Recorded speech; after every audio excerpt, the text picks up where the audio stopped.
So hello dear students, welcome back. Let's start with our images revise-a-thon. Okay, so I've compiled a lot of images for you and we'll have an overview of the entire PSM with the help of these images.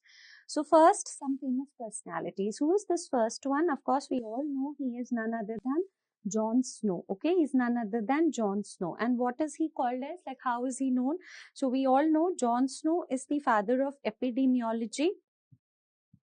Okay, or you can also say he's the father of modern epidemiology also. But just for your knowledge, if I ask you who is the father of public health, I hope you remember, father of public health is not a person, okay? Father of public health is a disease. Which disease? It is cholera. Okay, so this is Jon Snow, father of epidemiology, modern epidemiology.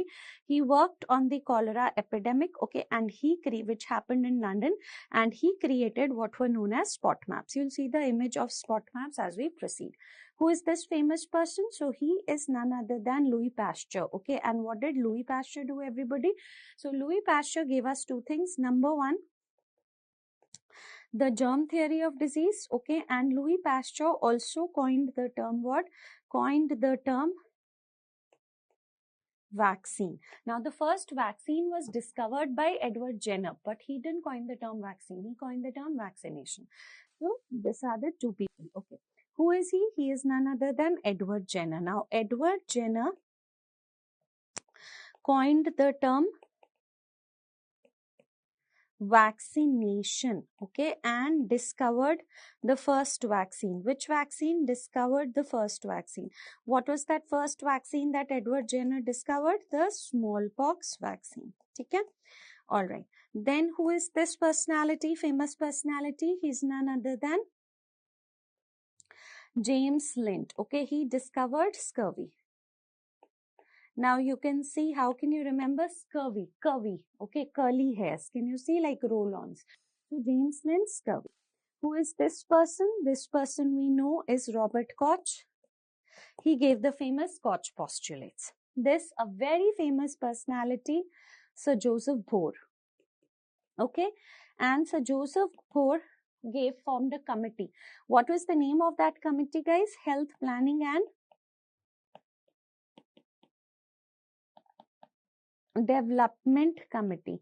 And I hope you remember that he gave some very ambitious plans, okay, he set up. So what all things he gave? Number one, he gave the 3 million plan, which was supposed to benefit 3 million people.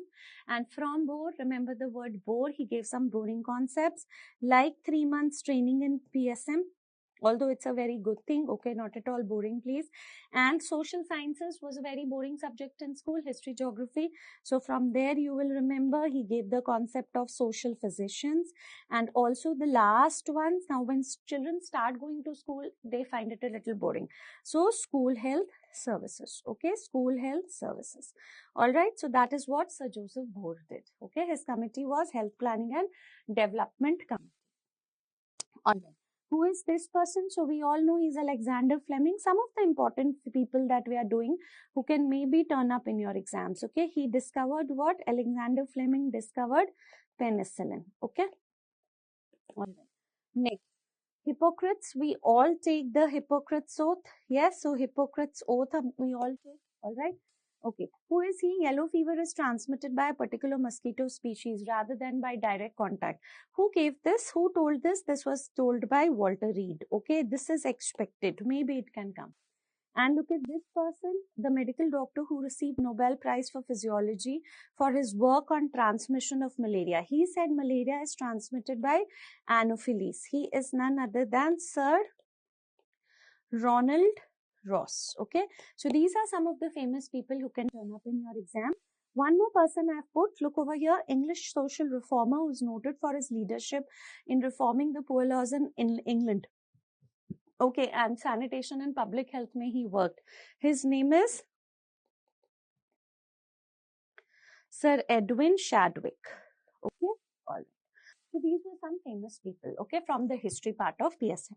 Now let us quickly talk about some questions that can turn up from some important vaccines, okay. So we'll be covering some important vaccines like BCG, measles, JE, most expected ones. So this you know is BCG. BCG we all know is which type of vaccine? I love chick embryos, right? So wahan pe B was BCG. So we all know this is a live vaccine, okay. It is a freeze dried, just some golden points from it, okay. It is a freeze dried lyophilized, or we also call it as a reconstituted vaccine, meaning now this is available in the form of a powder. We need to add a diluent to make it a liquid. So what is the diluent that we use over here? Sodium chloride. And BCG vaccine can be used up to how many hours? It can be used up to everybody 4 hours. All right. Then another question which comes in your exams is, what is its schedule, guys? So it is given, at birth, right? At birth, we do give it. Okay, at birth, when it is given, it can be given up to 1 month. Then it is 0.05 ml intradermal. Okay, after 1 month, if BCG is given, then we give it as 0.1 ml intradermal. Okay, and remember one more thing, direct BCG. What is direct BCG? BCG which is given up to 1 year. 1 year is given directly. Okay, why? Because no tuberculin test performed. Okay, no tuberculin test needed. But BCG which is given after 1 year. Okay, so a question comes, what is indirect BCG, everybody? So in case BCG needs to be given after 1 year, okay, if given after 1 year, then what has to be done? Tuberculin test has to be done. So that is indirect BCG. A lot of questions do turn up from here. One more question, does BCG protects from pulmonary TB? No. No protection from pulmonary TB. Okay, no protection from pulmonary TB. It is only and only protecting from extra pulmonary TB. BCG in case of delayed immunization can be used up to how many years? In case of delayed immunization can be used up to 1 year. Okay. BCG mein, there's one more thing. What is this strain? So we all know it is Danish 1331. All the golden points I've told you. Okay? In India, BCG we all know is being given in left arm. If you don't have this scar, that doesn't mean we need to revaccinate the child. Okay. All right. Next we have measles vaccine. Now what is the name of the measles vaccine? Most important thing that you need to know for any vaccine. Okay, like strain. So strain is a fancy name which is what? Edmonston Zagreb. Okay, Edmonston Zagreb. Okay, then what type of vaccine is measles vaccine? Again, I love chick embryo में M से measles था, so live vaccine. Okay, then what is the route it is being given? It is being given subcutaneously in the form of measles rubella vaccine. Okay, what is the dose of measles vaccine? 0.5 ml. ठीक है, 0.5 ml. And when you talk about the schedule also, measles is first being given measles rubella 1 at 9 completed months. Okay, and then measles rubella 2 at 16 to 24 months. From RR, it is given in the right arm. Most important, again, measles is which type of vaccine? A freeze-dried, okay, or a lyophilized vaccine. Okay, freeze-dried, lyophilized, or you can also say it is which type of vaccine? Reconstituted vaccine. So what is the diluent that we use over here? The diluent that we use over here is distilled water. Okay, distilled water, or you could also say sterile water. And since it's a reconstituted vaccine, it can be used up to how many hours? It can be used up to 4 hours, everybody. Okay, these are some important points regarding measles vaccine. In delayed immunization, measles vaccine can be given up to how many years? So in delayed immunization, measles vaccine can be given up to 5 years. Okay? All right. Any other vaccine which has a diluent? Yes, we all know. Just for your revision, Japanese encephalitis, phosphate buffer solution. This has to be used up to 2 hours. Yellow fever, cold physiological saline up to half hour. This is used up to 4 hours. Rotavirus, why am I giving you rotavirus? Now it's available in India as Rotavac, okay. So rotavirus is the most common cause of diarrhea in children, okay. Now when you talk about Rotavac, please remember this is a live vaccine. Okay, this is also a live vaccine. This in our schedule is given oral. Many times they ask you 5 drops. Oral polio vaccine is given as 2 drops. And diarrhea may we have to go to the washroom many times. So from that you remember drops is more, 5 drops. When is it being given? 6 weeks, 10 weeks, 14 weeks. Okay, this is important. And this rotavirus vaccine in delayed immunization, okay, it can be given up to delayed immunization. It can be given up to, remember, it can be given up to 1 year. All right, it can be given up to 1 year. Plus, what is the adverse effect of this? Most commonly they asked, and in almost all the exams it has come, intersusception. Okay, intersusception. Please remember that. If you give it beyond 1 year, the chance of intersusception increases. Now see, all these vaccines that you saw, measles, BCG, rotavirus, even for that matter, JE and yellow fever, they do not follow something. What was that? Okay, open vial policy. Okay, so we'll just read JE vaccine and then I'm going to write that for you. Now, why am I giving you Japanese encephalitis vaccine? Because these are some of the most important vaccines which can turn up. Please remember, in our NIS, we have the live vaccine. Okay, JE is the live vaccine available in our NIS. Although JE is also available as skilled vaccine. Okay, JE is also available as, remember, also available as skilled vaccine, but in the NIS we are using it as the live vaccine. What is the strain, everybody? The strain is, please remember, SA14142. You cannot forget this. Okay, and how is it given? Now this is also given at 9 completed months along with measles rubella. So both measles rubella and JE, what is the route that we are using? Subcutaneous. What is the dose? 0.5 ml. Okay, 0.5 ml. And JE vaccine, what is the schedule? So we all know that it is given at 9 completed months. Okay, this is what? This is JE1. Okay, and at 16 to 24 months, the second dose is given, which is of JE2. All right, and please remember one more thing, that it can be given, an important thing, in delayed immunization. Okay, delayed immunization, it can be given up to how many years? For in case of delayed immunization, can be given up to, please remember, please, it's very important, 15 years. For Japanese encephalitis, life cycle and vaccine is very, very important. Other than that, of course, it is a reconstituted vaccine, right? It's a freeze-dried or lyophilized vaccine. We have to add a diluent. I just showed you the diluent in case of JE is phosphate buffer. Okay, and this vaccine can be used up to, has to be used up to 2 hours. All right, and one more thing, if you remember, all these reconstituted vaccines, they do not follow open vial policy. Okay, measles, BCG, Japanese encephalitis, yellow fever, rotavirus, they don't follow open vial policy. That's again an important point which we have discussed in open vial policy also.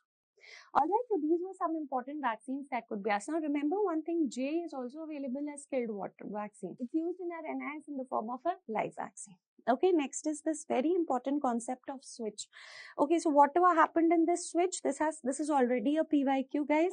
In switch, there was a switch from trivalent OPV to bivalent. So which wild poliovirus has been removed? Wild poliovirus 2 removed. Why wild poliovirus 2 removed? Why? Because wild poliovirus type 2 was responsible for CVDPV. Very common question. C means circulatory. Okay, C means circulatory vaccine derived poliovirus. Okay, and derived से D से यहाँ पे please remember D for dangerous. Okay, this could cause, because of this oral polio vaccine, because of this wild poliovirus type 2, although in attenuated form, it could lead to outbreaks. And we all know that wild poliovirus type 2 was eradicated when?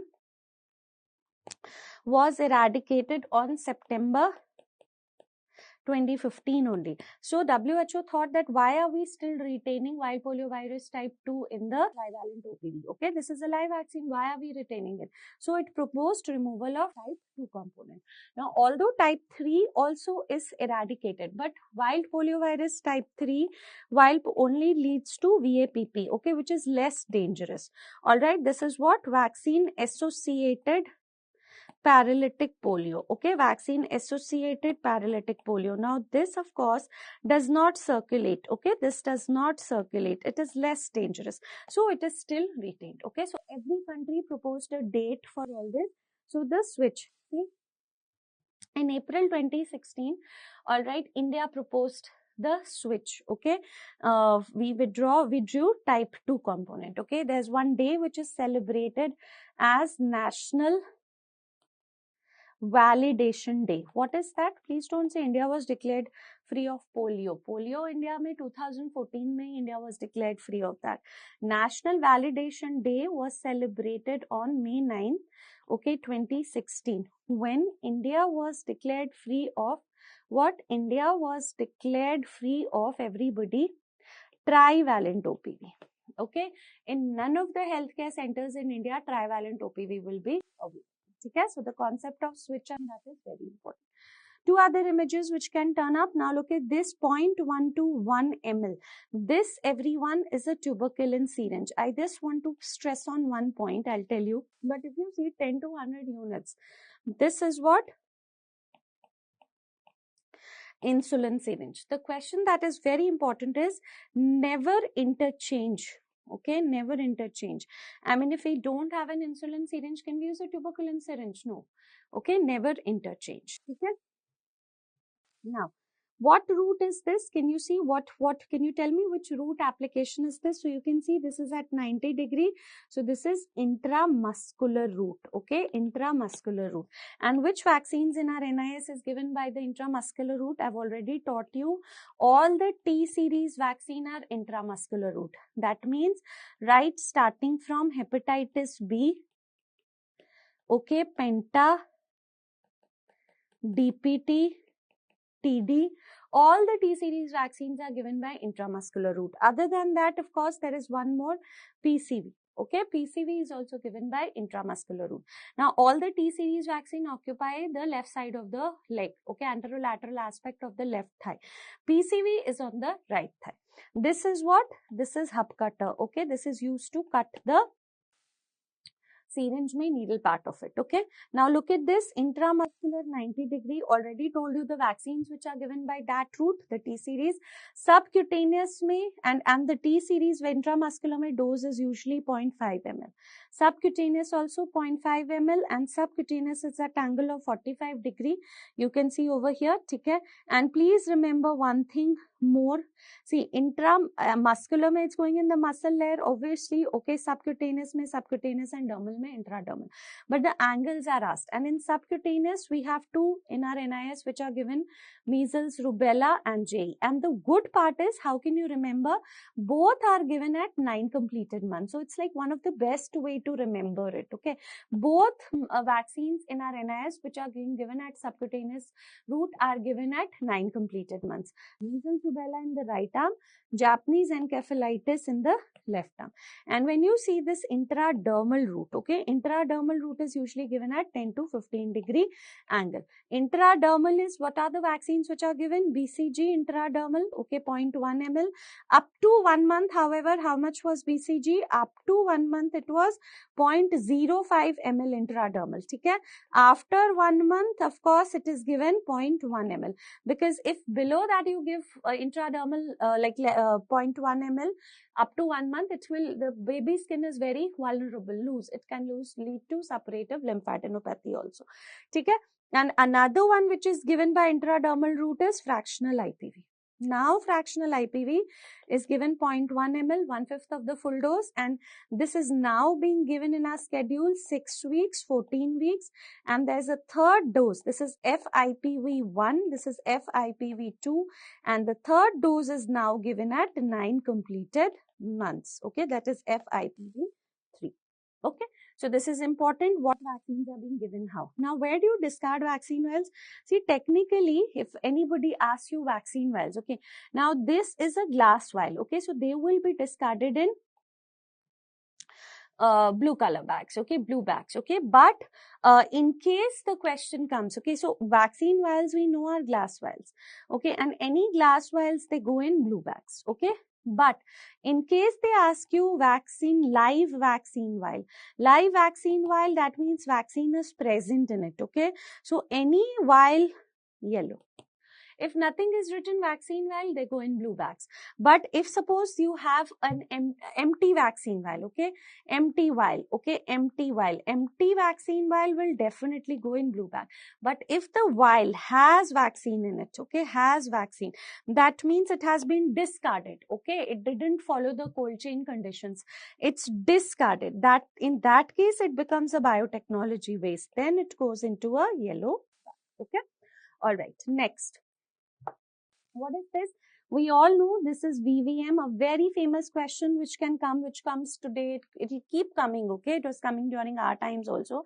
This is what? Vaccine vial monitor. Know the full form nicely. In exams, you might write VMV, MVV, something. So it is VVM, okay? What are the questions? This is an example of what? Appropriate technology. What is appropriate technology? One of the most important principles for primary healthcare.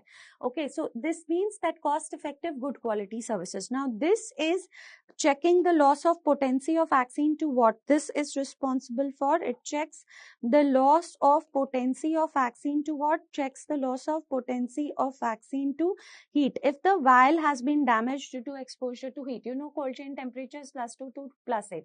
So if the vaccine has been damaged due to overexposure to heat, we will use a vaccine vial monitor. Now, how have I taught you? Remember, Earth is round and we are living inside it. So outer circle, inner square. Now, if the inner square is lighter, okay, IS means inner square, okay, lighter than outer circle, please use it, okay. Inner square starts to change color, but inner square is still lighter than outer circle, please use it, okay. But here what you can say, inner square same color, please remember, as outer circle, same color as outer circle, you have to discard it. And if inner square is darker than outer circle, you have to discard it. Now see, VVM is placed on the body, okay. All right, this is mostly a liquid vaccine vial, okay. So what I told you, that VVM can be placed on the body. It can be either placed on the cap or the neck of the alveoli. Now, if it is placed on the body, it is a liquid vaccine. Why? Because we have done it before also, that liquid vaccines, they follow open vial policy, right? If you remember the mnemonic, T series plus PO, they all PIO, PCV, IPV, OPV, they all follow open vial policy. Therefore, they can be reused up to how many days? Reused up to 28 days. So, it's pressed on the body. But reconstituted vaccine, like for freeze-dried vaccine, they're either on the cap or the ampoule, because they can be used up to limited hours. So you can get the photograph of like this, where the VVM is on the body. They can ask you, is it liquid vaccine or freeze-dried vaccine? So remember how to identify. All right, now let us quickly see some cold chain equipments. What is this? This is very, very important. We all know this is an ice-lined refrigerator. Now, what is an ice-lined refrigerator? Please remember, this is the most important equipment of cold chain. Okay, this is the most important equipment of cold chain. Just for your revision, the cold chain temperature of India is +2 to +8. Now, here they are going to ask you that how do you keep the vaccines in an ILR. So what I've taught you before also, ILR will be opened from top, okay, opened from top. So what happens when it's opened from the top, like a top loaded washing machine, opened from top? So what happens over here? All cold air go and settle at the bottom. All cold air settle at the bottom. So at the bottom, can I keep freeze sensitive vaccines? No. So at the bottom, we keep heat sensitive vaccine. Although the most heat sensitive vaccine is reconstituted BCG, then OPV. If you remember the mnemonic, R bomb. Okay, but we can't keep reconstituted BCG. That can be used up to 4 hours only. So the next one is OPV. So you have to notice this. At the bottommost of an ILR, we keep OPV. At the topmost, okay, so at the bottommost, we keep heat sensitive vaccine. Why? Because all the cold air has gone and settled at the bottom. And at the topmost, everybody, we keep the most freeze sensitive vaccine. Okay, we keep the most freeze sensitive vaccine, which is what? Hepatitis B. And diluents are kept even above that. Remember, diluents can also be kept at room temperature. Like distilled water, I can keep it at room temperature. But 24 hours prior to the session, I have to keep it, bring it at the same temperature as the vaccines. Otherwise, in different temperatures, if I mix, it will lead to toxic shock syndrome and also death. So you can just look at this order: OPV, measles, okay, and topmost there is hepatitis B. So here you can see, I told you reconstituted bomb, okay, R bomb, okay, R bomb. So reconstituted BCG is the most heat sensitive, then it is OPV, and then it is measles, okay, and most freeze sensitive is hepatitis B. Also remember, these ILRs are used to store vaccines at PHC for 1 month. Okay, and at CHC we have large ILRs which are 300 liters capacity. There also they can store for 1 month. District hospital and sub-district hospital. Only at national levels, regional levels, where we have walk-in cold room, vaccine can be stored up to 3 months. Now, if I don't have an ILR, we can also store the vaccines in domestic refrigerator. So just want you to note how it is placed. See, now next to the freezer, will you keep the freeze sensitive or heat sensitive? Obviously the heat sensitive, so BCG and measles. Now OPV, why have I kept it in the freezer compartment? Because if OPV is required for long-term storage, okay, if OPV needed for long-term storage, okay, for long-term storage.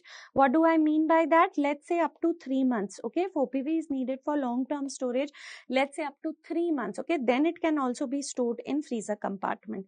Otherwise, next to the freezer, we are going to store all the heat-sensitive vaccines, okay, these are heat sensitive, and freeze sensitive are T series vaccine, which are placed, as you can see in the image, in the middle.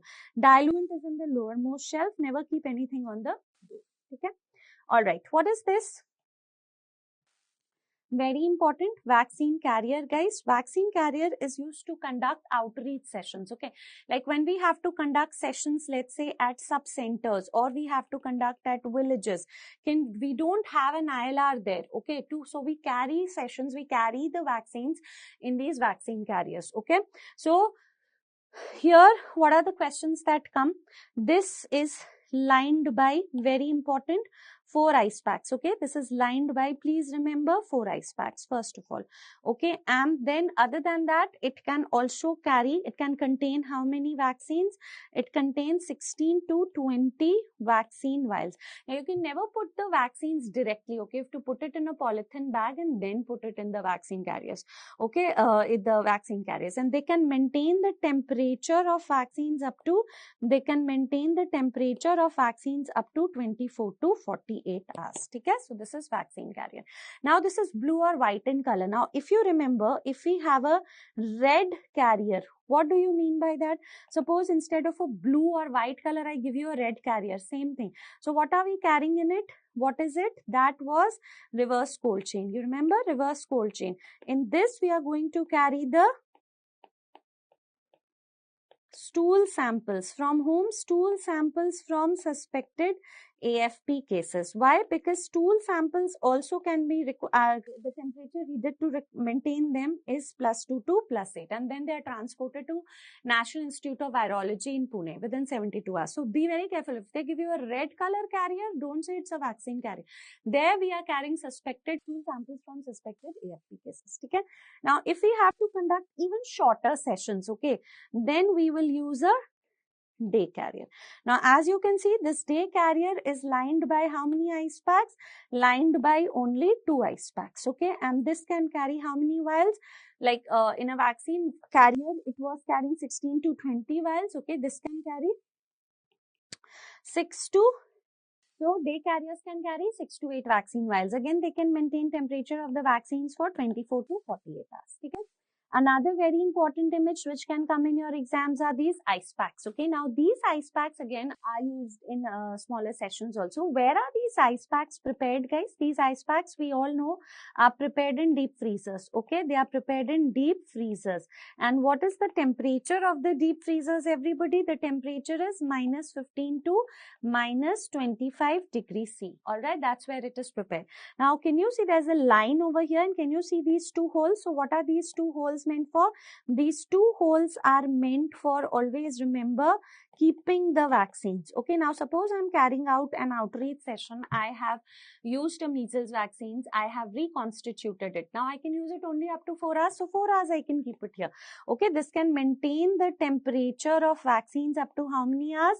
Temperature of vaccines up to 4 hours, 1 to 4 hours. Okay, and this is the line up to which what happens? Water is filled up to this level. Okay, water is filled up to this level. Never add anything other than water into this. Okay, and we all know water expands on freezing. So up to this level, water is filled. They ask this, two holes are meant for keeping the vaccine vials. Now guys, these ice packs are at minus 15 to minus 25. Now, when I have to use them to line a vaccine carrier, vaccines are at temperature plus 2 to plus 8. They are at minus 15 to minus 25. Can I use them? Both vaccine vials and these are at different temperatures. Again, no. So I have to bring them at the same temperature. That is done using a process. First, we'll have a look at this, okay? That is done using a process known as conditioning of ice packs, okay? When I have to bring the temperature of the ice packs down. All right, so when water ice packs are removed from the freezer, they may be at a very low temperature, like I told, minus 15 to minus 20. So you have to first place these ice packs on the table and wait for some 5, 10, 15 minutes until the frost on the surface of the ice pack melts. And when the ice pack melts, you will see like this. Here you can see what? Water droplets, okay? All right, here you can see water droplets. When you see water droplets and you shake it like this, you can hear the sounds of the water bubbles, okay? To see if ice packs are conditioned, this process is known as sweating, which can come in your exams also. You have just let the ice melt in the ice pack, and that has led to the formation of water droplets. This is also known as sweating. So now we know that ice pack is roughly at the same temperature of plus 2 to plus 8, okay? And then you can use it to align the vaccine carrier. So in case you get an image of an ice pack where you can see water bubbles and they ask you, is it an ice pack or a conditioned ice pack? That's a conditioned ice pack. You need to bring it as the same temperature as the vaccine. So the process is also important. Okay, next, what is this, guys? Very commonly it comes. This is a dial thermometer. What does a dial thermometer do? It is used to monitor the temperature of an ILR. Okay, it is used to monitor the temperature of an ILR. And please remember, this is based on the principle of thermocouple. Don't say conduction, convection, radiation. No, this is based on the principle of thermocouple. Okay, and the monitoring of the temperature of an ILR has to be done twice in a day. And who is doing it? It's the doctor, okay, medical officer who's supposed to monitor it. Now, if I don't have an ILR, can we use something else? ILR deep freezer thermometer? Yes. This is a stem alcohol thermometer, okay? This can also be used to monitor the temperature of ILR as well as deep freezers. Okay. Then look at this Mission Indradhanush. This was an initiative launched by Government of India long back in 2014 when we wanted to cater to 7 vaccine preventable diseases. Okay, so in 2014 December, this came. MI came, Mission Indradhanush. Okay, you'll see a child with colors of the rainbow. Okay, if you do forget these dates, it's okay. IMI came. IMI is intensified. I'll just tell you the latest phase, which is an update. Okay, intensified Mission Indradhanush. Then in 2019, okay, we had Mission Indradhanush 2.0. All right, 2021 we had Mission Indradhanush 3.0. And now in 2022, guys, okay, 2023, sorry, we have Mission Indradhanush latest phase, which is 4.0. So this is catering to, again, all the people who are dropouts and left outs. Okay, dropouts means incomplete immunization. Okay, they came at 6 weeks and then they have disappeared. Left out means vaccination never reached. Okay, dropouts means incomplete vaccination. Okay, all right, left out simply means vaccination never reached them. Okay, never reached. Now please don't get confused mission Indradhanush with something known as Abhiyan Indradhanush. Abhiyan Indradhanush mein kya tha? If you remember, I'll write it here. I think we have the logo also as we proceed. Anyways, Abhiyan Indradhanush was what?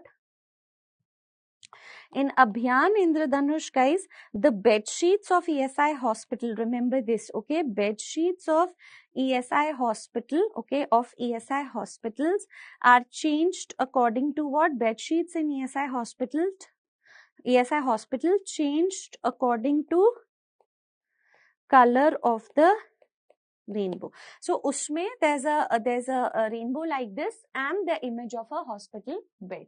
So don't get mixed.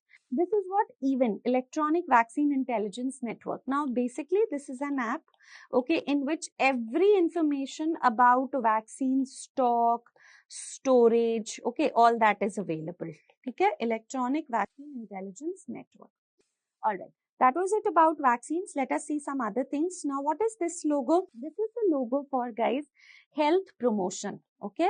Health promotion. We'll be going chapter wise only. Okay. So we've completed history vaccines. We'll be proceeding chapter wise. Okay. This is the logo of health promotion. What are the questions that come? First of all, what is the definition of health promotion? Now, definition of health promotion simply means enabling people to lead what? Enabling people to lead a healthy life. Okay. Now, this concept of health promotion, this particular image, okay, this concept of health promotion, this was adopted in Ottawa Charter. Ottawa is a place in Canada. A conference was held there where this concept of health promotion was adopted. Once upon a time, they gave a question that what are the components of Ottawa Charter? So when we need people to improve their health, we need participation from them. So strengthen community action. We want them to develop personal skills. Okay, then provide them supportive environments, reorient health. If we want them to immunize their children, we need vaccines to be available at health centers. Okay, so and create supportive environments, reorient health services, build healthy public policies. And this is achieved through three things: enable, mediate, and advocate. Okay, so this is health promotion. Any other thing which has been done for health promotion, achieving health promotion? Yes, there is one more thing, Jakarta Declaration. Just know the name, Jakarta Declaration. There was a conference held in Jakarta also where the concept of health promotion was further supported. But this is the image of Ottawa. Now, again, this image is important. What is this? This is one of the theory of disease causation. So what theory is this? This is theory of multifactorial causation. Okay, multifactorial causation. Now, as you can see, CHT can occur due to eating high fat diet, sedentary lifestyle, so lot of factors. This was given by a person known as Pettenkofer. And what does theory of multifactorial causation tell us, guys? This is hinting on the possible causes or etiologies. This hints on what? Possible etiologies of the disease. And if we are able to find that important etiology and control it, okay, we can, like which out of this is very, very important, which risk factor is very important. You can calculate the relative risk and accordingly find it. Okay, so this is theory of multifactorial causation. This is like a web, a spider's net. This is also a theory of disease causation. Okay, all these are what? All these are theory of disease causation. Okay, and in this, what is this one? This is nothing but web of causation. Now it's like a spider's web. Can you see? It's like a spider's web. So this is telling us about the possible modes of transmission of a disease. Okay, this tells us about the possible modes of transmission. Okay, a transmission of a disease. And if you are able to find that most important mode of transmission, control it, we'll be able to control the disease. To control, I don't need to actually cater to all the modes, because control me, I'm just bringing the numbers down. If 100 cases of a disease were occurring every 1,000 population, I'm bringing it down to 1. Okay, so we are just trying to control a disease. So if we are able to find that possible route, okay, which is responsible for maximum transmission and control it, we'll be able to control the disease. Now this is like a spider's web, so we needed two people at least to find it out. So the names were McMahon and Puck. Okay, their names were McMahon and Puck. Next, देखो, what is this? Epidemiological triad. So we all know theory of disease causation. In this also there is an interaction and interdependence. Okay, interaction and interdependence between what? Between agent, host and environment. All right, it's not just interaction, no, it's interdependence also. Then what happened in this theory only?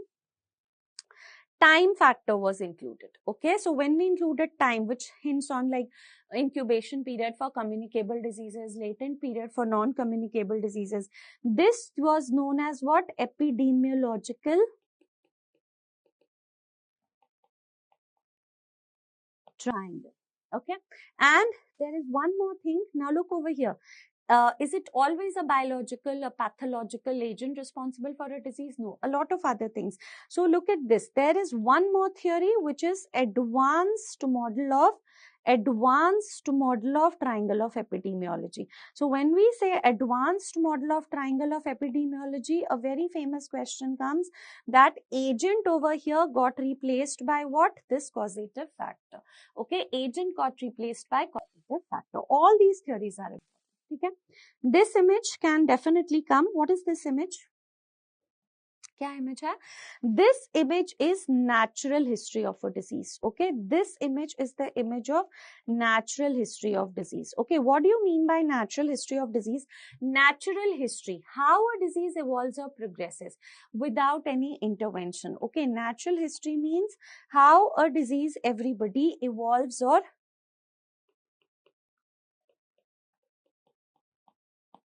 progresses, okay, without any intervention. Like suppose measles. Now in measles at 9 months, to prevent measles from happening, we are vaccinating a child at 9 months. If we don't vaccinate, how measles will evolve? That is what is natural history. Just for your information, the best study design which helps us find out the natural history of a disease is cohort study. Okay, best establishes natural history, because in that we don't do any intervention, we just follow up. Okay, risk factors and we follow up. Now in this, what question comes? They will put this as A, they will put this as B, C, D, and here E. They'll ask you what is A. So look at this. Before a disease actually happens, there is a stage of susceptibility. This stage of susceptibility, everybody, is happening in the environment. Okay, where we are what? Exposed to the risk factors. So this stage is pre-pathogenesis. Okay, now pathogenesis is not happening. The agent is not in our body. So it is pre-pathogenesis. Then we get exposed to the agent. So exposure, agent is in our body. Now, will immediately the person go on to develop signs and symptoms? No, there will be some time before the person goes on to develop signs and symptoms. So next we have B, pathological changes start in the body. But over here, this is a stage of subclinical disease where there is no signs and symptoms. But this is happening in our body. So this is what? Early pathogenesis. Okay, early pathogenesis. Now nothing is being done. Okay, so finally signs and symptoms now come. All right, and there is a stage of clinical disease. When signs and symptoms come, then it becomes the usual time of diagnosis, D for D. When signs and symptoms will come, then only a person will go to the doctor. But now the disease has progressed. So this is which stage? Late pathogenesis. And E, after diagnosis, anything could be the outcome. The person can recover, disability or death. Okay, so before the agent enters in the body, we are exposed to the risk factors in the environment. That is a stage of susceptibility or pre-pathogenesis. Once the agent comes to your body, it's divided into early and late pathogenesis. Early pathogenesis is the person is not presenting with signs and symptoms. It's a subclinical disease. Then the person goes on to develop signs and symptoms. Okay, okay, and then there is a usual time of diagnosis. The disease also progresses, so late pathogenesis. Finally, this is the outcome. Now, which level of prevention do you apply in pre-pathogenesis? You're already exposed to the risk factors, primary level. And in early and late pathogenesis, in early pathogenesis, of course, we can do when the person is subclinical stage. Can you find the disease? Yes, by applying, by using a screening test. Screening test is going to identify a disease before you go on to present signs and symptoms. I won't let cancer progress to stage 3 or 4. I'm identifying in the before stage only. So here we have secondary and tertiary level of prevention can be done. Okay? This is very important, guys. I have also written it. Natural course that a disease would take when it has not been affected by any treatment or any intervention is what is known as natural history of disease. Pre-pathogenesis in environment, stage of susceptibility. Which level of prevention here? Primary. Pathogenesis, process in man. Agent has entered our body. So in this you're going to have, like in the pre-pathogenesis, it was an environment, interaction between agent, host and environment. So person is not diseased, but in perfect health, primary level. Then in pathogenesis phase, that's with early pathogenesis. So entry of organism has come. There's early pathogenesis, subclinical disease, early disease clinical, full-blown classical disease, phase of convalescence or termination. So here we can apply which level of prevention? Secondary and tertiary. And they're definitely going to ask you which study design best helps to establish natural history of a disease. So it is always cohort study. Okay? What is this? Number of cases, date of illness onset. What is this? So, of course, this is nothing but an epidemic, right? This is nothing but an epidemic. And this is looking like this, right? All right. So, this is an epidemic curve, but there's a rapid rise and rapid fall. So, which one is it? If you remember, this is a common source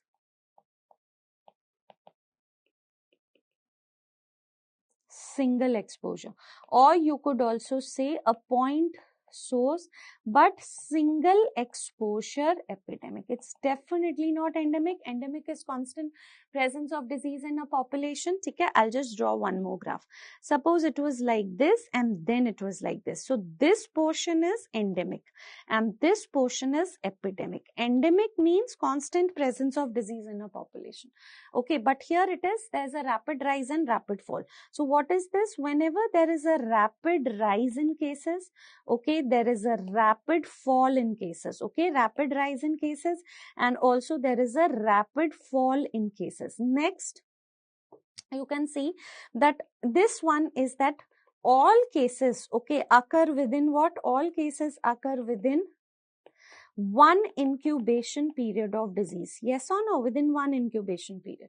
All right. So this means what? This is explosive in nature. All right. Explosive in nature. In other words, there is clustering of cases. Okay. Clustering of cases within one incubation period. Okay. So this is a common source or point source single exposure. The exposure has happened only one. There are no secondary waves. Okay. Here we just have a single incubation period. So there is a single peak. Okay. There is a single peak. There are no secondary waves, guys. Please remember, there are no secondary waves.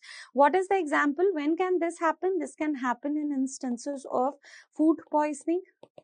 Okay, or mostly infectious in origin, but sometimes, okay, it's mostly this type of epidemic is infectious in origin, mostly infectious in origin, but sometimes it can also be non-infectious in origin. So can you give me an example of non-infectious in origin? Of course, you can give me, remember that Bhopal gas tragedy, okay, that is non-infectious in origin. So you have Bhopal gas tragedy, okay, that is non-infectious in origin. Okay, all right, that disaster happened, one, Chernobyl, all those are this thing. Okay, so that is single exposure point source. Now, what is this? Here you can see, again, this is an epidemic definitely because cases are rising. But how is this?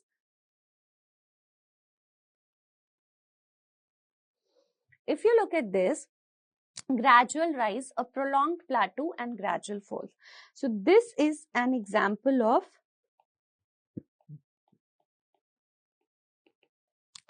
common source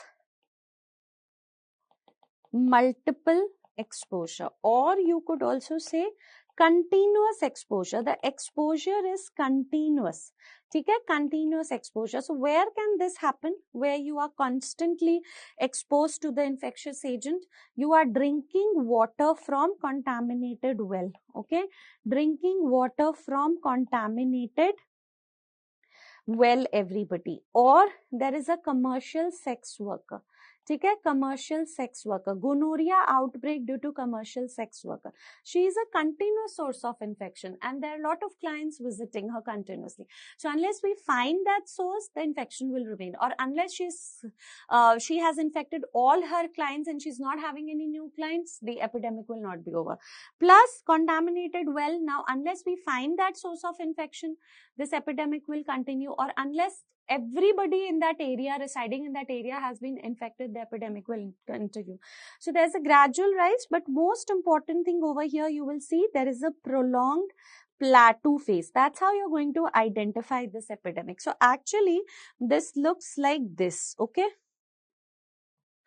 All right, now here the cases, this prolonged plateau phase, why is this happening? Because the cases are occurring over more than one incubation period, okay? So like I said, it's something like this and there are multiple peaks and fallings. Okay, so this is prolonged plateau phase.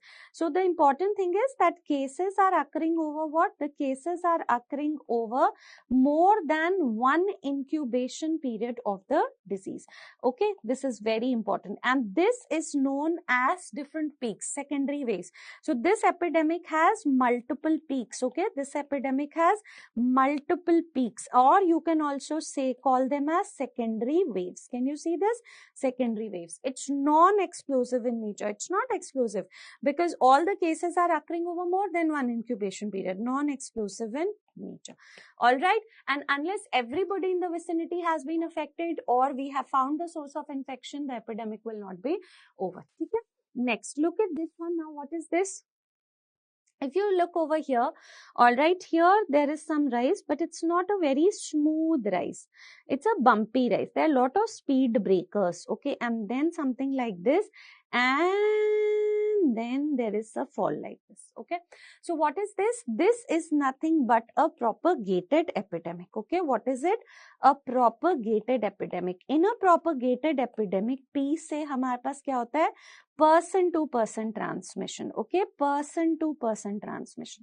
Now how will you identify this? See, first of all, look at the rise. Look at this rise. It was a gradual rise. It was a very smooth rise. But look at this one. This is a very bumpy rise, okay. This is not a smooth rise, number one.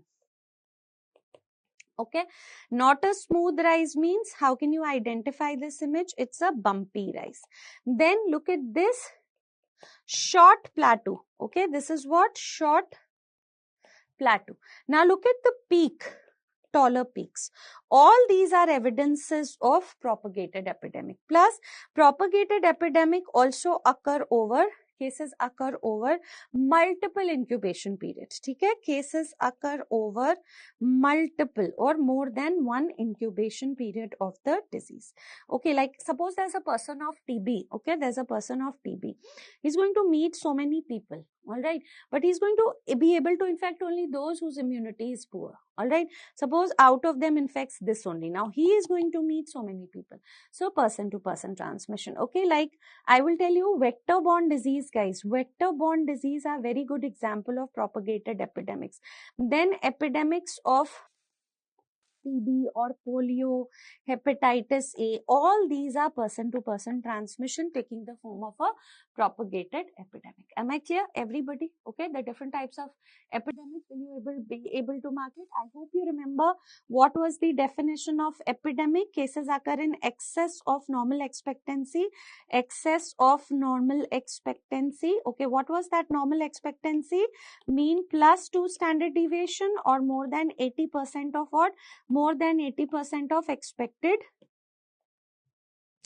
frequency, guys. Okay, that was it. And even if there's a single occurrence of a single case of a previously eliminated disease epidemic, occurrence of an exotic case, exotic disease epidemic. Okay. Let's proceed to some images from epidemiology, guys. Now look over here. Why is it a case control? So obviously you'll be asked to identify the study designs. Now there has to be an approach that you have to follow. Whenever you get an image, okay, number one, you aap dekho when is the study starting? Start of study, okay. Then number two, you have to see what are you comparing. Very important. Are you comparing exposed versus non-exposed, okay? Or are you comparing diseased or cases versus non-diseased? Are you comparing exposed versus non-exposed, or are you comparing diseased with non-diseased? And then the third thing you will look is the direction. Okay, are you going forward, backward, or at the same point of time? Now look at this study design. You start, study begins here. Okay, let's say in the present time. So it is beginning in the present time. Let's say 2023. Now look at the next thing. What are you comparing? Exposed or disease versus non-disease? So you are comparing cases and controls, diseased versus non-disease. Then look at the direction. You are going where? You are going backwards. You are going how? Backwards. So this becomes what? Case control. All right, this is case control. Always look, when are you starting? What are you comparing? What is the direction? Okay. Now, which type of study it is, guys? Just a few golden points that you must remember. We all know this is observational analytical study, right? And this is a retrospective study. The important thing, is it going from effect to cause or cause to effect? Obviously, effect has already occurred, disease has already occurred. So, effect to cause. I'll just put some golden points for you, okay? Then, does this give us a measure of strength of association? Yes. What is the measure of strength of association between cause and effect? How do you measure it? So the strength of association over here is given by what, guys? OR, odds ratio, right? Or this was also known as cross product ratio. And what is the formula for odds ratio, if you remember? AD upon BC. Okay? Plus case control में any other golden point that you should know? Yes, it is done for rare diseases. Like for rare diseases, why do you need to do a cohort? Why do you need to follow up? You start with people who have suffered from the disease versus those who have not. Plus, if suppose this is lung cancer, no lung cancer, you can go back and ask about smoking, alcohol, so many things. So you can also study what? Multiple exposures, not outcome, multiple exposures. And another question which can come, which is the most common bias that you see in case control? We see very famous recall bias, interviewer bias very commonly, and also selection bias. Okay, so that is about case control. Okay, now look at this image. What happened over here? Same approach. You've been given an image. How will you approach it? So you begin study. Okay, I'm beginning here. Start at present time. And what am I doing? I am comparing. Next is you're comparing what? Exposed, non-exposed. Like suppose this is a group of college students. Okay, so I have divided them into alcoholics and non-alcoholics. Then what was the third thing that you will see? Direction. So you are moving forward. Okay, you are moving forward to see the outcome. How many go on to develop a disease and how many don't. So what is this? This is nothing but a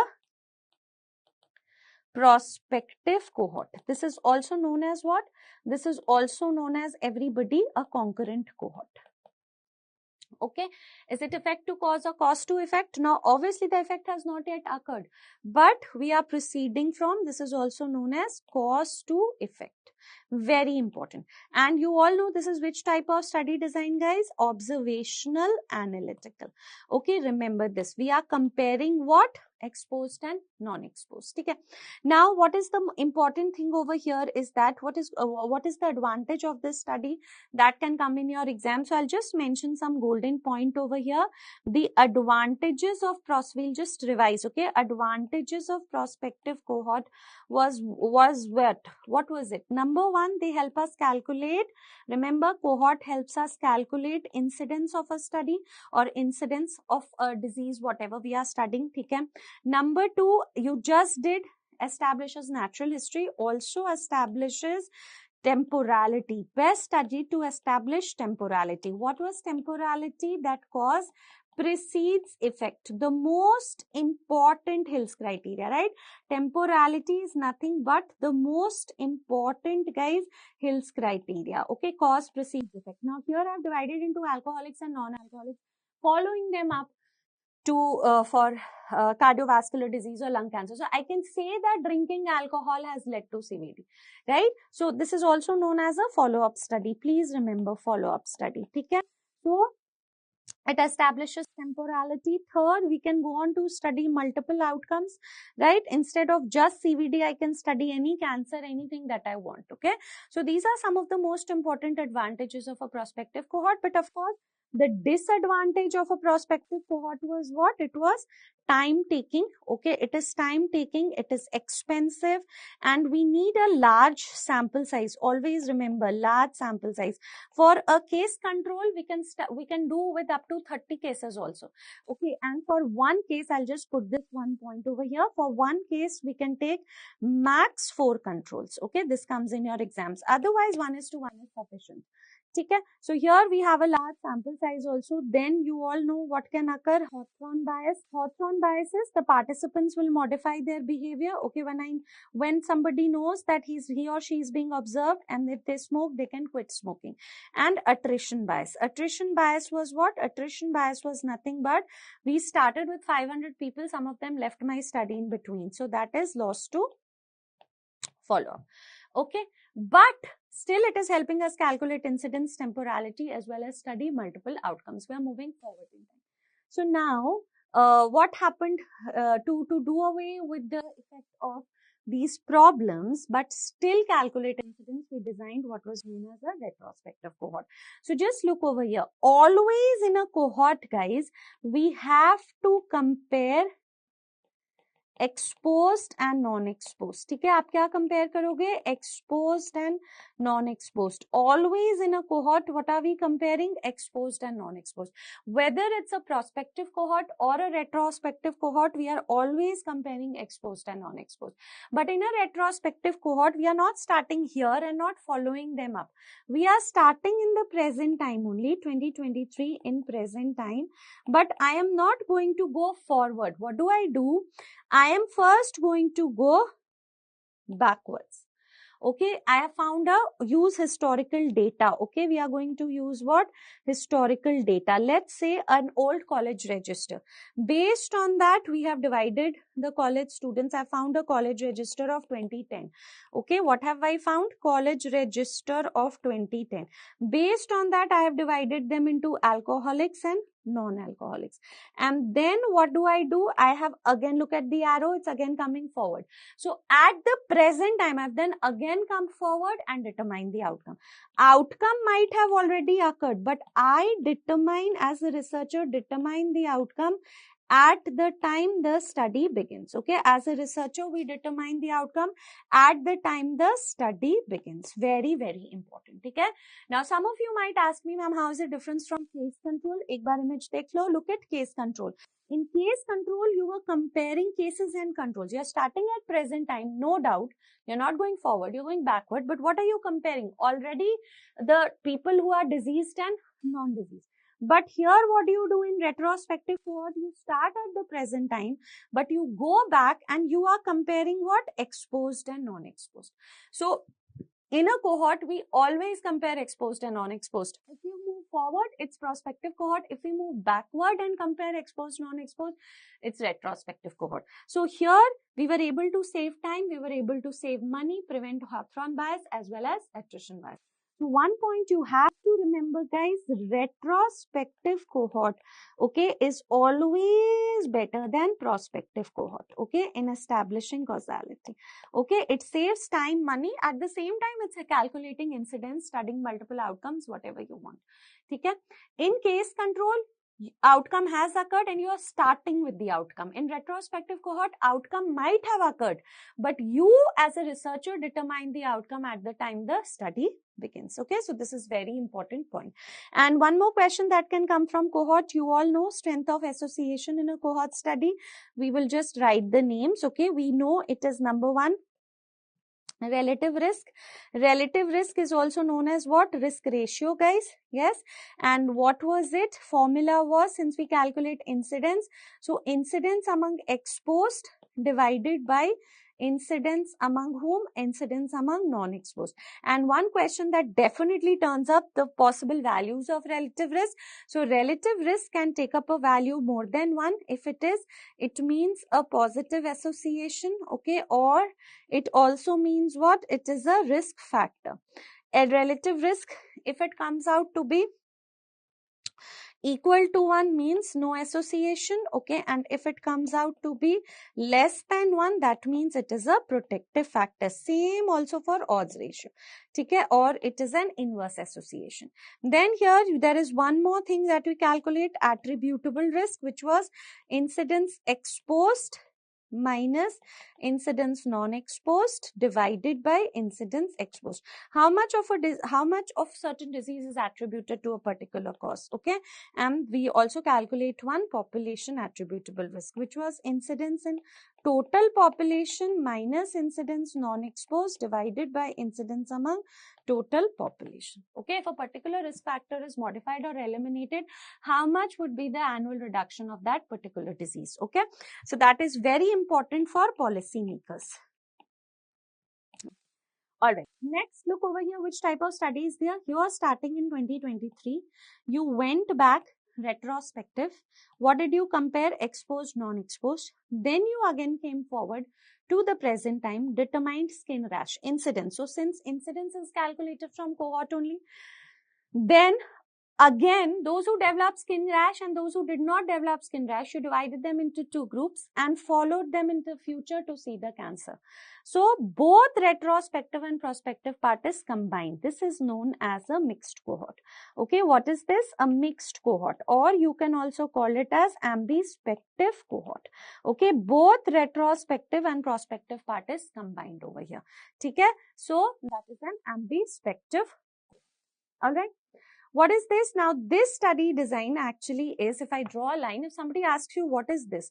Okay, before this, just remember case control, we will compare cases and control. Cohort, we always compare exposed, non-exposed, whether it is prospective or retrospective. The only thing is in prospective, we go forward. In retrospective, we start at present time, go back and compare exposed and non-exposed and determine the outcome at the time the study begins. In case control, we start with that outcome only. Okay?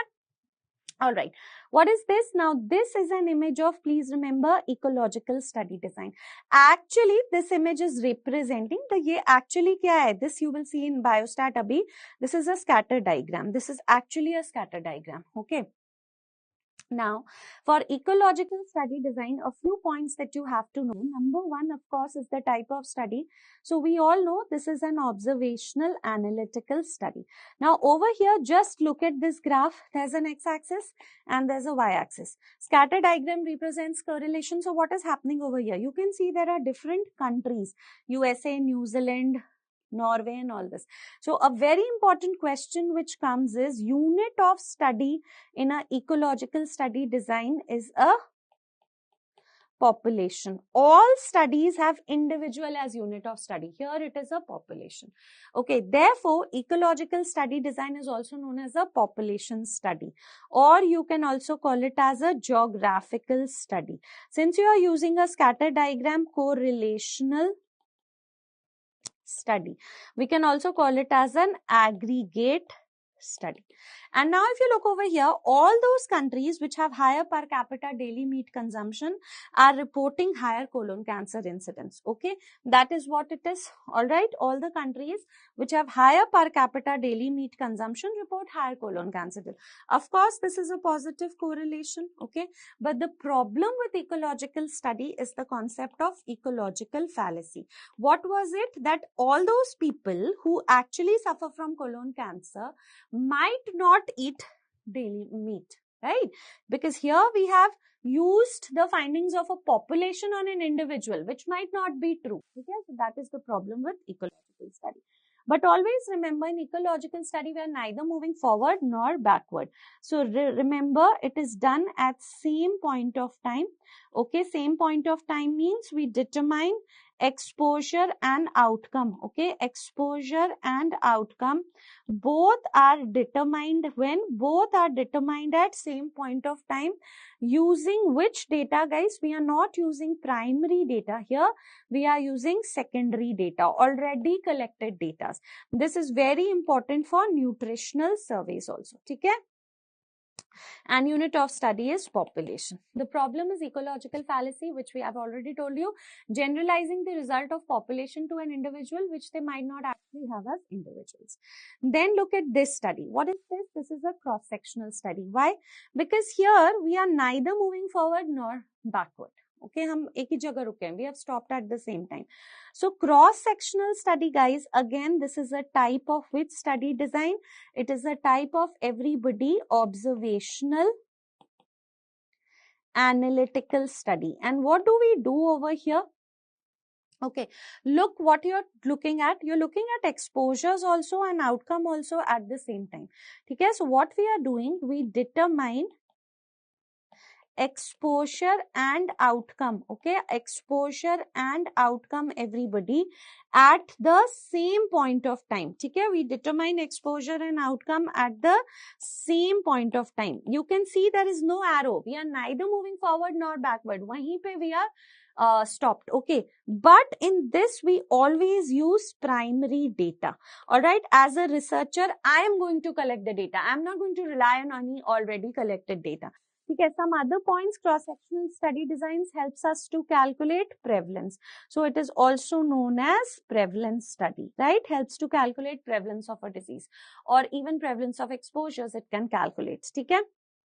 All right. The biggest disadvantage, okay, the biggest disadvantage is it cannot establish temporality, neither an ecological, because we are standing at the same point of time. Okay, we are determining exposure and outcome at the same time. So I cannot say that this exposure has led to the outcome. If in a class, 10 of you say right now you suffer from, let's say, or you're alcoholics, and 20 of you say suffer from hypertension. Can I say that alcohol has led to hypertension? No, because I'm asking you both the information at the same time. Okay, so there is, the image would be like this. There would be no arrow, and we are determining exposure and outcome at the same time. So it can calculate prevalence, although, but the biggest disadvantage is it cannot establish temporality and it relies on primary data. So two studies which are done at the same point of time is cross-sectional and ecological. In cross-sectional, you use primary data. In ecological, we use secondary data. Okay? What is this? Now, this, everyone, is an image of nested case control. Okay. Now, what is nested case control? Nested case control means there is a tree in which there is a nest. This nest is of a case control study. And this tree, everyone, is the cohort. Okay. There is a smaller case control in a cohort study. This is very important. Sometimes they ask you smaller cohort in a case control. No, it's a smaller case control. Okay, it's a smaller case control in what? In a bigger cohort. Smaller case control in a bigger cohort. Now what happened? Like I'll tell you. Most important application of this is in stem cell research. Okay, now what happens over here? Suppose today, in one of the hospitals in Delhi, 100 children are born. So this is a cohort that we take. Okay, the cohort, let's say, is 100 children who are born today. Okay, 100 children born in one hospital. Okay, in one particular hospital of Delhi, 100 children are born.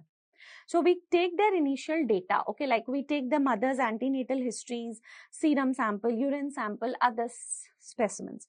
Then what do? We follow them, okay, we follow them up. We keep following these 100 children. After 50 years, let's say 10 went on to develop disease. Okay, let's say after following them, for example, 50 years, 10 develop disease. So 90 do not, they are now obviously adults, 90 do not develop disease. So these become my cases and this become my control. Now what do? I start a smaller case control in this bigger cohort, meaning I don't need to analyze the data of all the 100 people. All those who have developed, who have become cases 50 years later, I just go back and take out and analyze their samples. We only need to analyze the samples of the cases. I don't need to analyze the samples of everybody. So it becomes a little less expensive. And now imagine 50 years later, somebody has developed a disease. So this hints that it's something which is very rare. Okay. So for rare investigations, okay, rare investigations, maybe when the baby was born 50 years back, then there was some thyroid disruption in him. Okay, something. All right. So for rare investigations, we use nested case control. Another important thing that can come is that nested case control, is it prospective or retrospective in nature? Please remember, nested case control, everybody, is actually prospective in nature. Okay, it is what? Prospective in nature. Why? Because we are going forward. So nested case control can very well establish temporality. It can definitely establish temporality. Okay, you have gone forward. It can definitely establish temporality. You have seen these exposures have led to the outcome. Okay? ऐसे भी आ सकता है image. See, there was a cohort, developed disease, have not developed, cases and controls. Okay, and now we are initiating a smaller case control in this bigger study. So that is nested case control. Nested case control is obviously an improvement over case control. It can establish temporality because it is prospective in nature. Okay, it's a smaller case control in a bigger cohort. It's useful for rare investigations. Okay? Next, why do I say this is a randomized control trial? Because here you can see there is a treatment group and a control group. So randomized control trial may always remember our study is a group of patients. We allocate them into a treatment group, those who are going to get the new drug, and control group means they are either getting the old drug, guys, or they are getting a placebo. Randomized control trials are always prospective in nature.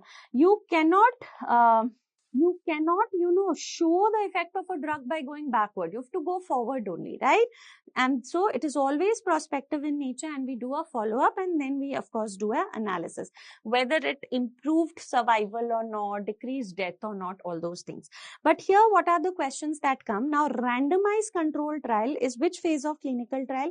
Number one question, phase 3 of clinical trial. Okay, we have done clinical trials.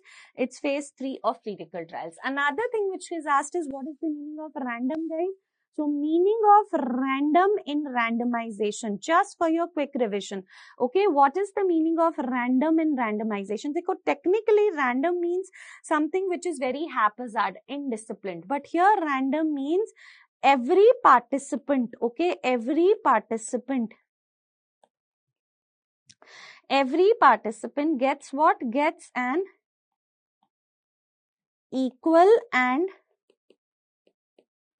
known chance, guys, of being allocated either into the treatment group or placebo group. So two advantages, you will just tell me. It eliminates selection bias, okay, by ensuring what? Very important, comparability between the two groups, okay, and it also eliminates, very, very important, it also eliminates both known and unknown confounders. Okay, it eliminates both known as well as unknown confounders. So you can be asked about meaning of random. And where are you doing this randomization? When you are collecting patients? No, when you are doing this allocation, when you are allocating the individuals or patients into the two groups. Okay, so that can be RCT. Now, what is this one? See, there was a group 1, group 2. Group 1 was started on medication A, B. Then there was a washout period. Now, they were crossed over. People who were on medication A, यहाँ पे होगा medication B, they started getting. And those who were receiving B started getting A. So, this nothing is a crossover trial. Okay, this is a crossover trial. It's a type of RCT only, in which first you divided the two groups and they were getting a new treatment. Let's say new drug, they were getting placebo. Now there was a washout period. Washout period is always to remove the residual effect. Okay, remove the residual effect. For some time, we took them off their respective treatments to remove any residual effect. And then we crossed them over. Those who were getting the new drug now start getting placebo, and those who were getting the placebo now start getting the new drug. So why did we do this? It's better than an RCT because every participant, okay, every participant acts as what? Every participant acts as his or her own control. Okay, please remember, खुद का ही control act करता है. And you can also start with smaller sample size. Otherwise, in RCT also you'll need a bigger sample size. Smaller sample size से you can start. Okay, every participant acts as his or her own control. Plus, it kind of is more ethical. Every participant is going to get the new drug. Every participant, okay, is going to get what? New drug at least once, guys. At least once. This is very important. Okay, crossover trial. All right, a few more images from EPID. What is this? So we all know this is a funnel plot.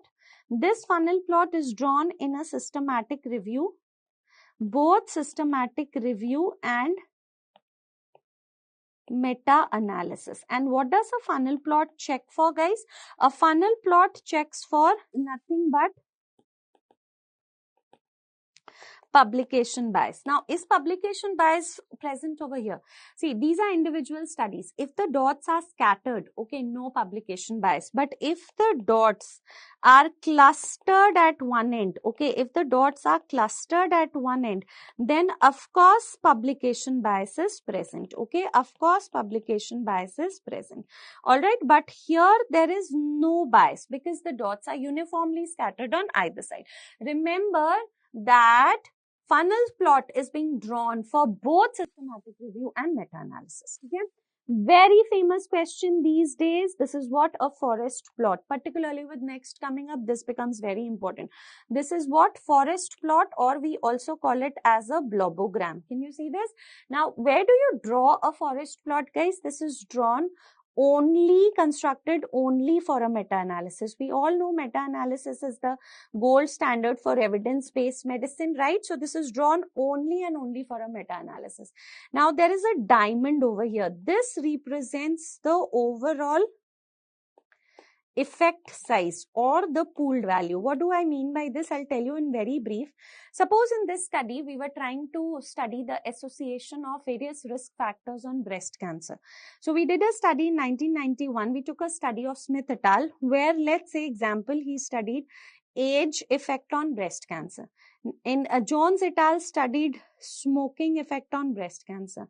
Smith studied alcohol effect on breast cancer. NG et al. Studied dietary effect on breast cancer. Okay, and Chu et al. Studied, let's say, something else, maybe exercise, okay, effects on breast cancer. So now you will be asked that which risk factor is significant, or overall is the effect significant or not of these risk factors on breast cancer. So you will always look at this confidence interval, guys. Here we are calculating, okay, let's say we are calculating the odds ratio. Okay, so you first look at the CI. Okay, so I just want to tell you over here one thing. You will always look at the CI, the interval.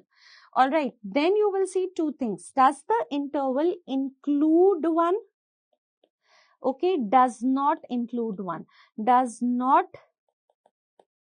include one. Now, if it includes one, guys, if one is included in the interval, not significant. Why? Because you remember odds ratio or relative risk, if it is one, it has no association. Does not include one, then it is definitely significant. But here again, it has to be two things. Is it more than one or is it less than one? So if it is more than one, it is a risk factor. If it is less than one, everybody, it is what? A protective factor. Okay, now look at this. 0.5 to 2.6. Is 1 included over here? Obviously 1 included. So this is not significant. 0.5, 0.6, 0.7, 0.8, 0.9, 1. 1 will come, so 1 included, not significant. 1 to 3.4, not significant. That means if we were studying smoking, has no effect on breast cancer. 0.9 to 3.2, 1 included, not significant. But look at this. 1.9, say 2.7. Is 1 included? 1 not included. So since 1 is not included, it is significant. Now, is it a risk factor or protective factor? This is 2.3. This is more than 1. So definitely a risk factor. Similarly for this also. And when you study the overall effect of these risk factors, you have got this value. Now, is 1 included in 1.9 to 2.4? No. So it is significant, and all these are increasing the chance of breast cancer. So you need the interpretation of forest plot. Remember, forest plot is only drawn in a meta-analysis. You just look at the interval. If 1 is included, out, not significant. 1 is not included, significant. Is it more than 1 risk factor, less than 1 protective factor? Okay? That was all our epidemiology images. Let us go to this particular image. What is this? This is from the chapter of screening. Okay, this point A is signifying disease onset. Now, do we immediately go on to develop signs and symptoms? No, it takes some time for signs and symptoms to develop.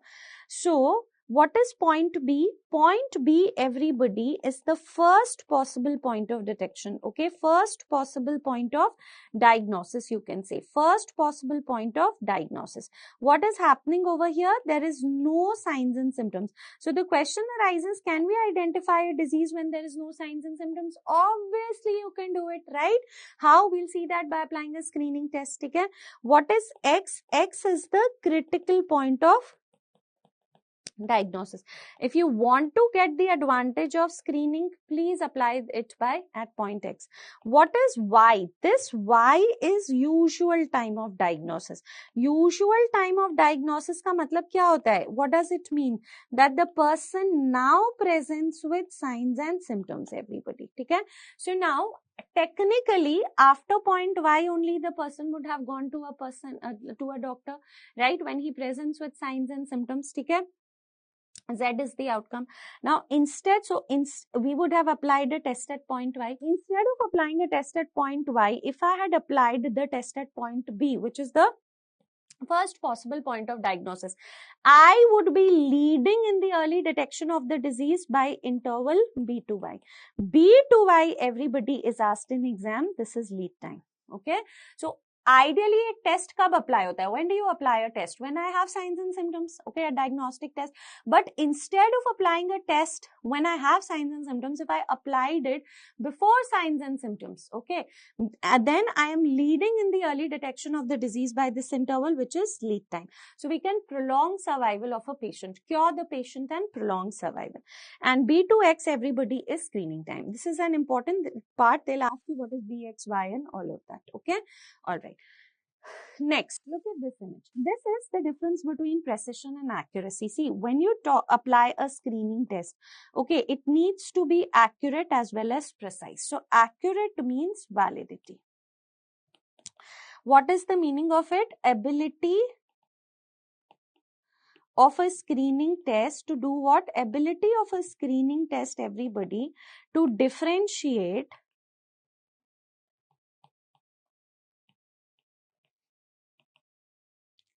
diseased from non-diseased, or how close screening test value is to the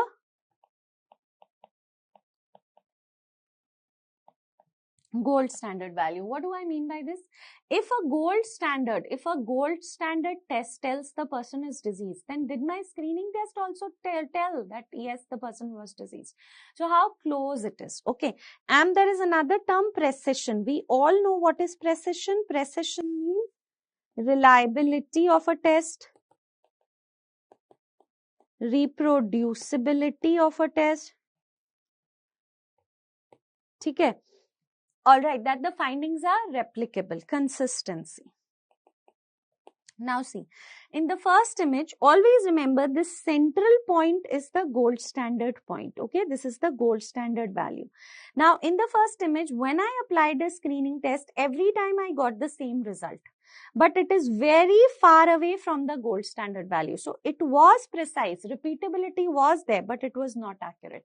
Why? Because it is so far away from the gold standard value. Look at the second image. Okay? Every time what happened, I got what? Different findings. But this, it is closer to the true value, right? It was closer to true value. So it is accurate, but it is not precise. At least it is on the first circle. Look at this. Every time the result is also different and it's far away from the gold standard value. So not precise, not accurate.